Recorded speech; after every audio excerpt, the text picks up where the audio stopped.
All I would say is my license, helmet, that sort of kit, sit in that lovely Vauxhall Insignia estate over there, that 12 reg plate. I've got it tonight.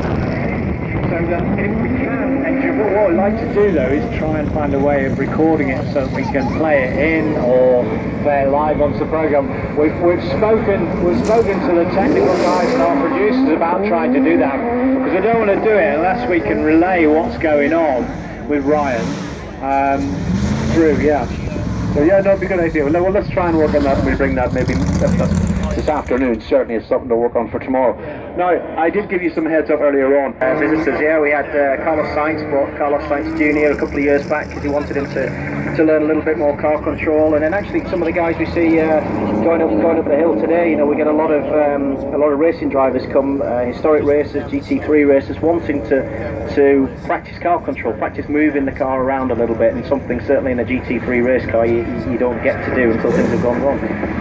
Okay, now I do want to completely go off steel for a second. We've heard an awful lot from Jost and Peter lately about regulations and testing and that. Do you think the move for next year to the regulations is a good one for World Rally? I think the cars will certainly look spectacular. So next year the cars are going to be by Formula 1 to have the best aero, because as much as people don't think of rallying as high speed, certainly when you go to places like Finland it's incredibly high speed, so aerodynamics can have a massive effect. So let's hope that they keep control of that so we don't end up in an aerodynamic war. Now, with rumours of three-car teams, one last question before you can jump in, Tony. There's talk of three-car teams, but with that has come Gronholm's coming back, Solberg's coming back, young drivers can't have a super license. Marcus Gronholm isn't going to come back and do that, I know that for a fact. Highly unlikely Solberg, but to even insinuate that they would prevent a young driver having a license to go and do it, I don't see the point in that. I still think we'll see young drivers come in. This little bit of news about times, because we saw a time set by Mark Donnelly of 3 minutes 22.4. Stephen Patch has just done a 3 minutes 29. Given the state of the stage, because from here we've just seen the times coming down, obviously from the very, very wet this morning through to seeing dust and so on. Conditions last thing, because it is continuing to dry out, so although it's very, very slippy still, and we see the cars really still moving about, certainly at the start of the stage, the end of the stage has a lot more grip now, I think the best times will come at the end of the day. So if anybody's keen to put in their fastest shootout time, I think we could see that just before the close of. Are they still okay? It is rutted.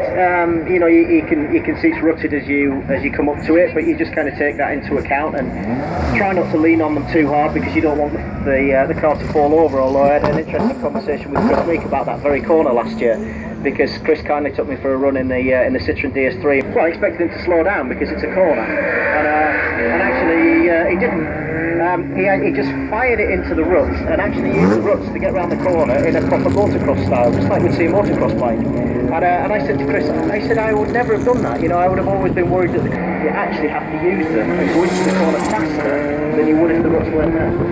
Now, for me, that's always been the opposite logic, and probably for you, Tony, as well. If you saw the ruts, you had to take it a little bit careful. But actually now, such is the advances in WRC technology, they use them to increase the speed through the corner. It's amazing, isn't it? It really is remarkable. And talking of Chris Meek, now he's got his second.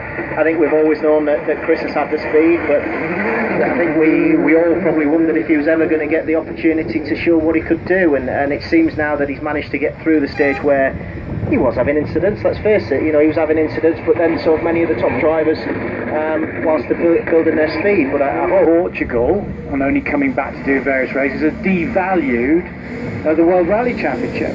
Yeah, I disagree completely. At the end of the day, world rallying has always been a sport where we have variables. We go to different rallies in different countries, and we used to see tarmac drivers come in and pitch order, and then the next 2 days in the position they're then lying in, or keep the same order all the way through. But to have it for 2 days and then not the third day seems a bit strange to me.